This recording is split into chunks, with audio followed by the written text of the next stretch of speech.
Well, welcome back, folks, to another Sunday, a Q&A session, and this is only possible because you leave those comments, those questions down below about the 60% dividend yielding option ETFs. We're talking about some dividend stocks, some growth stocks, some crypto, and so much more in between. So if you appreciate those questions answered, consider hitting that like button, folks. Or if you want to join the discussion live, daily, 24/7, 7 days a week, support me on Patreon, where you can get involved with my WhatsApp group for less than a Starbucks coffee a month, where we literally chat almost every day about this stuff. But getting into it with Chris B saying, what I don't understand is if you don't have that kind of capital, what's the point in dividend investing? You'll never make real money. The reason why you have what you have is because the rip in those tech stocks you held before. If someone doesn't have much capital, is there a point to dividend investing? And I think this really comes down to the perspective that you have on what you want out of your portfolio, because proponently I've done both of these strategies, and in the last decade that I've been investing, obviously it's been one of the greatest growth cycles in the S&P 500's history and pretty much the global market's history. So I've done very well. If you were buying growth stocks during this period, you crushed it. If you were buying dividend stocks, you still did very well. And even if you bought the broader index, you've doubled your money pretty much since 2014, or over doubled. But look at things like TELUS, and why I like the proponent of dividend investing so much is because you don't need a lot of money to feel like you're making an impact on your financial freedom and your future. Using TELUS as an example, this telecom giant here in Canada, it's up 50%. Say if I started buying it when I was investing, the current yield's around 5.2%. So you got to imagine, for every $10,000 you put in this stock, you're making $523 annually. That is guaranteed more than most people's phone bill. My phone bill is only $43 a month. So if I put 10 grand in this telecom giant, not only would I've seen a 50% capital gain just in the investment, but I would have made enough money to pay my phone bill in perpetuity for the last decade. I would have never had to pay my own phone bill. So that's what I think the resiliency in dividend investing comes in, because you don't need a lot to feel like you're making a difference on your life. And some people may need that income at any point in time, and you could use it as a backup emergency fund as well, where these stocks are still able to grow, so you're not like hindering your total retirement by pulling out those dividends. And I mean, when we take a look, you could buy these dividend ETFs, obviously VDY here done very well, nothing like the S&P 500, but you can see how dividend investing can give you growth and income simultaneously. Now, when it comes to the stocks that I bought that made me most of my money, it was a variety of both factors here. Most of my money came from working and investing in solid companies like Apple, which I sold out of at the beginning of last year. And Apple was one of the biggest gainers for me, but I also bought dividend stocks like Northland Power, one of the first stocks I ever bought back in 2014. And this was just a boring utility stock, which, did reasonably well. We're not talking about moon shoots, but we'll get to those in a moment. But you look at things like TD, which I think is a huge buying opportunity right now, these boring bank stocks. You can buy them in an ETF. And there's a lot of different ways to go about buying these dividend companies. So I think, again, for me personally, I've always proponented both. I think getting a yield off the market is really important, but not only getting a yield is ensuring that you're still sustaining long-term growth, because historically capital gains tend to make up the vast majority of returns.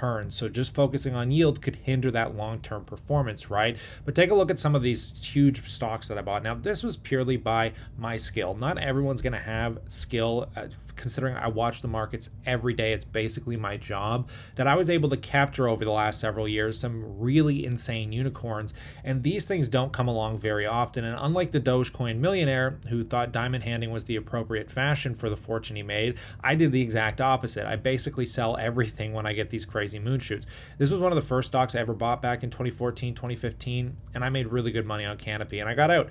And sure enough, that worked to my favor. You look at things like MindMed. This was another huge proponent. I made like 40 grand on this trade, 30, 40 grand. This thing shot up. I got out. It's pretty much, it's returned to a very, it's given up so much. And same thing with Tesla, right? So for me, I'm not married to these kind of stocks when I'm buying these growth proponented things, because when you can make 500 to 1,000% and it comes into fruition, you just get out. The problem is in a market like this, these opportunities don't exist like they used to, right? Like, they're pretty much come and gone. I think until the market stabilizes, you ain't going to be buying crypto or NFTs. You're not going to be buying some small cap stocks that are going to explode 1,000%. It's just going to be much more of a rarity in a market where interest rates are so high. Getting capital is extremely challenging. So this isn't a part of the market that I'm very comfortable with right now. So I've been primarily just avoiding it, which has made investing very boring, probably from watching my portfolio, which is why I find myself getting questions like these. Let's talk about Bitcoin more. It's always the same ETF and a Duro. So I have, like, again, my couple small caps like a Duro. I have some private placement investments, very, very small investments. But most of my money, as you've seen, is in these big ETFs and a company like TSM. So VDY, VOO, SCHD, very boring. And I've really proponent this strategy to just protect myself from my own stupidity of not knowing what I don't know. And this market is hard to figure out what's coming and what's going. So the reason that I like these ETFs like VOO, SCHD, these very boring ETFs, is because it takes out the insanity of it. Like if you go look at the S&P 500, for example, Meta was one of the top 10 stocks in the US. It's not anymore. Tesla, you go back a few months ago and it wasn't in the top 10, and now it's in the top 4 or top 6. Nvidia, I mean, you look at ExxonMobil, this thing was like one of the bottom S&P 500 stocks, an odd year or two ago. Like the volatility in these interchanging companies makes it impossible to tell what ones are going to be here in the next 3 to 5 years and what companies of the S&P 500 are going to survive this recessionary environment. So I use these ETFs as mechanisms to protect myself, because what look like great companies here in Canada, like Algonquin Power and Utility Corp, got crushed in a higher interest rated environment. And like you don't want to deal with that volatility. So I'm going to wait till the markets kind of settle down before I start taking really speculative high growth investments and just let the ETFs do most of the work for me. When it comes to crypto, I don't talk about this at all anymore. I try not to, even though I have an affiliate link down below for Shakepay, and I'm still using it to collect free Bitcoin every single day. But the problem is anytime I talk about crypto, there's a slew of scammers down in the comment section below. And I don't like that at all, because it makes it really hard for me to do these Q&A sessions. And I know so many people that have lost way too much money in crypto, and I feel like it's too convoluted and too complicated for the average person to kind of make any kind of idea of if this is a good speculative investment for them. So I try not to talk about it because I just feel it's too risky for the average person to be buying that's looking for a long-term retirement plan. This is stuff for people that have really, exuberated incomes, that can really afford to lose capital and take on excessive risk. But again, I sold out most of my Bitcoin back when it was trading for around 21, 22,000. So if I held on to most of it, I'd been doing much better. But me and my fiance, we do have a crypto exposure. I do have a wallet, the money's sitting there. But again, I don't talk about it nearly as frequently, and I'm just going to let that ride, presuming it's an exact gamble. Because we just don't know what the crypto market looks like 5 or 10 years from now. Here's the most interesting one that you guys brought up, which is TSLY. Joey kind of pointed this out, and this guy said I put TSLY in my RRSP as well as OARK. So far, happy with these stocks. This is kind of mind-blowing. Look at this. So YieldMax ETFs, really new industry here. Currently claiming that you could buy their Tesla options ETF strategy, which they're just kind of selling calls on, and you can make 63.04%. There's a video in here, and I just want to point this out real quick. Is it on this one? No, I got to go over to this tab here and actually take a look at it, because the look at this. The current yield is 63%.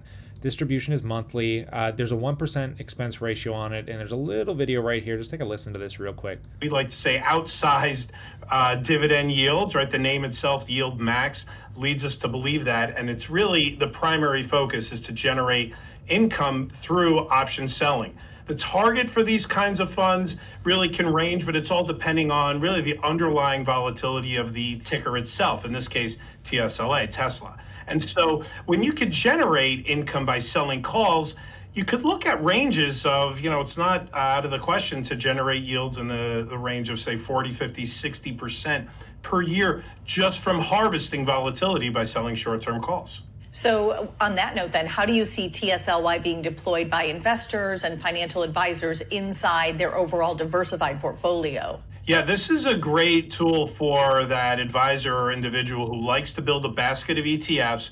They want to have some yield. And so swapping out even just say 10% of a portfolio with a TSLY kind of a holding that's generating higher yields, you could almost double yield. So if you're looking at... So this is what really sketches me out about this ETF. They're talking about this as though it's something that's going to be sustainable. And honestly, I think putting 10% of your portfolio in an ETF like this is still extremely sketchy. Just to give you an example of this, this is an ETF that hasn't been around for a very long time. It doesn't have a long-term track record. Call option ETFs are very reliant on certain aspects of the market going in certain directions. And because Tesla's skyrocketed so much, basically since this ETF came into fruition here, even though the ETF dropped a whopping 32%, which if you're yielding 60%, I mean, you can start seeing how if this doesn't work to the call option favor, which is typically not as easy to do in a volatile market, they're trying to take advantage of that. It's just something that's going to be extremely unsustainable. If you don't know options, if you don't know how they're getting that 60% yield, guys, I just don't know if this is the best consistent dividend investing strategy, especially in a stock like Tesla. I mean, it looks appealing when you see 60%, but that's never going to last. It's super unsustainable. So I'm very intrigued to watch this and see how it turns out, but I feel like this is more on the speculative side of option ETF investing, because again, most option ETFs tend to dramatically underperform the market over long periods of time. I can't really find one that outperforms the market. Yeah, you can take case studies over 5 years and find ones that are, but I need like at least a 10-15 year track record at minimum, and we're not seeing that with ETFs like this. Now, I got nothing against this if you wanted to add this to your portfolio and give it a try and just see how it works out. It's a good way to get exposure to Tesla, presuming Tesla goes up over the long term. So this is one I'll be watching for sure, but I don't trust this. Do not take that into a reality that it's going to be consistent like that every year. 63% a year.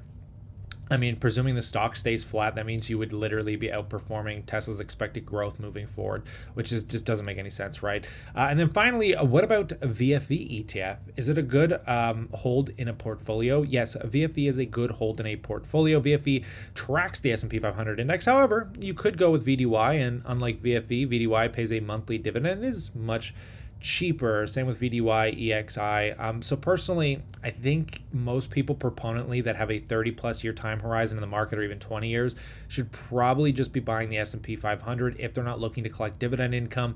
I think it's really prudent to point out that I'm somebody that, my job has been extremely volatile through the last few years. I completely lost my 10-year career as a full-time entertainer. And then I shifted into doing this YouTube stuff, and I've always just used my dividend income as a presumed backup with my emergency fund. So I'd always have some kind of cash flow, worst case scenario. So people that don't have that kind of unreliability in their income, I think is probably better off, especially with a longer time horizon, to just buy something like VFE if you're Canadian. To put that in perspective, VFE is just a Canadian, basically the Canadian dollar converted S&P 500 ETF like VOO. It directly tracks it but converts the currency automatically. So you can see that it has actually outperformed VOO over the last 5 years, because VFE is up 66%, whereas if we take a quick look at VOO, and this is purely dependent on the dollar, obviously, but this one's only up 57%. So as a Canadian, because the US dollar's rallied so much, there's been a benefit to that conversion, which automatically gets baked into the stock price. But obviously, if the US dollar or the Canadian dollar rallies against the USD, you could see some underperformance. But either way, I think this is probably the best way to get exposure without having to convert currencies for most Canadians. And it's something we brought up pretty frequently on this channel. But at this point, I'll pass the question off to you guys. I'd love to know what you think about this conversation in that comment section below.